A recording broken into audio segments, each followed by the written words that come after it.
ভাবা যায় এটা কিনা আমি শুধুমাত্র গ্লুগান আর কিছু শপিং ব্যাগ দিয়ে বানিয়েছি। বিশ্বাস করো এটার ফাইনাল রেজাল্ট এত বেশি ভালো আসবে আমি কখনো কল্পনাও করতে পারি। আমি যখন এটা বানাতে শুরু করেছিলাম তখন ভাবতেও পারিনি যে এটার ফাইনাল রেজাল্ট এত বেশি ভালো আসবে। তো চলো তোমাদেরকে দেখিয়ে দেই এত সুন্দর ঘাস ফুলটা আমি কিভাবে বানিয়েছি। এর জন্য বেশি কিছু না, জাস্ট গ্লুগান দরকার আর লাগবে 2টা গ্লু স্টিক। প্রথমে আমি এখানে একটু হালকা একটু তেল ব্রাশ করে নিয়েছি, কেননা তেল ব্রাশ করলে এটা খুব ইজিলি উঠে আসবে। তারপরে আমি একটা ওয়্যারকে গ্লুগান দিয়ে আটকিয়ে দিয়েছি। বিশ্বাস করো এটা দেখতে ঝামেলার হলেও কিন্তু বানাতে খুবই ইজি। আমি গানটাকে খুব ভালো করে হিট করে নিয়েছি, তারপরে আমি এই পাতাগুলোকে বানিয়ে নিচ্ছি। তোমরা আমার ভিডিওটা খেয়াল করো আমি কিভাবে করে নিচ্ছি। দেন একই প্রসেস ফলো করে আমি কয়েকটা পাতা বানিয়েছি। এখানে আমি কয়েকটা ছোট পাতা আর কয়েকটা বড় পাতা বানিয়ে নিয়েছি। আগে এখানে হালকা তেল ব্রাশ করে নেওয়ার কারণে এটা দেখো কত ইজিলি উঠে আসছে। এখন আমি অ্যাক্রিলিকের গ্রিন কালার দিয়ে এগুলোকে কালার করে দিব। এখানে তোমরা যে কোনো রং ব্যবহার করতে পারো, আমার কাছে অ্যাক্রিলিক কালার ছিল তাই আমি অ্যাক্রিলিকের কালার দিয়ে করে নিচ্ছি। দেন এগুলো রং করা হয়ে গেলে এখন আমি এগুলোর জন্য ফুল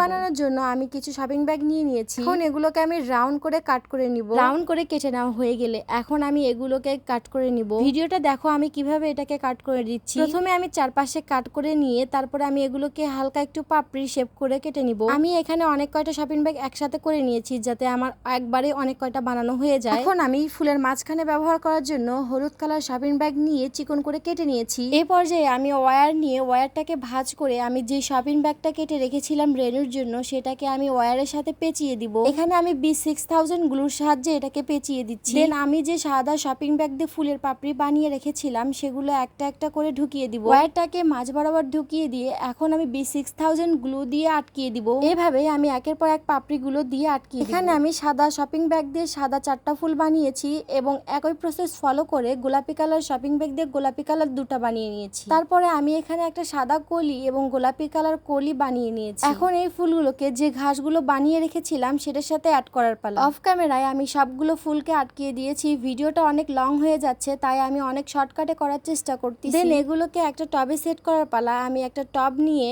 আমি এখানে কিছু ককশিট ঢুকিয়ে দিয়েছি। এরপরে আমি সুপার ক্লে দিয়ে উপরটাকে কভার করে দিয়েছি। এখন আমি এগুলোকে একটার পর একটা এখানে লাগিয়ে দিব। পর্যায়ে আমার ঘাস ফুলটা একদমই রেডি। এখন তোমরাই বলো তোমাদের কাছে আমার এই ঘাস ফুলটা কেমন লাগলো। যদি ভালো লেগে থাকে তাহলে একটা করে লাইক, কমেন্ট এবং শেয়ার করে দিও। এরকম আরো নতুন নতুন ভিডিও দেখতে আমার চ্যানেলটাকে সাবস্ক্রাইব করে পাশে থেকো। আর তোমাদের কাছে আমার এই ঘাস ফুলটা কেমন লাগলো সবাই কমেন্টে মতামত জানাই। তোমরা যদি আমার এই ভিডিওটা দেখে বানাও তাহলে কমেন্ট বক্সে একটা করে ছবি শেয়ার করে দিও। এরপরে তোমরা কি বানানো দেখতে চাও সেটাও কিন্তু কমেন্ট বক্সে জানাতে পারো। ইনশাআল্লাহ আমি যতটুকু পারবো দেওয়ার চেষ্টা করব। আজ তবে এ পর্যন্ত, সবাই ভালো থাকবে, সুস্থ থাকবে, আল্লাহ হাফেজ।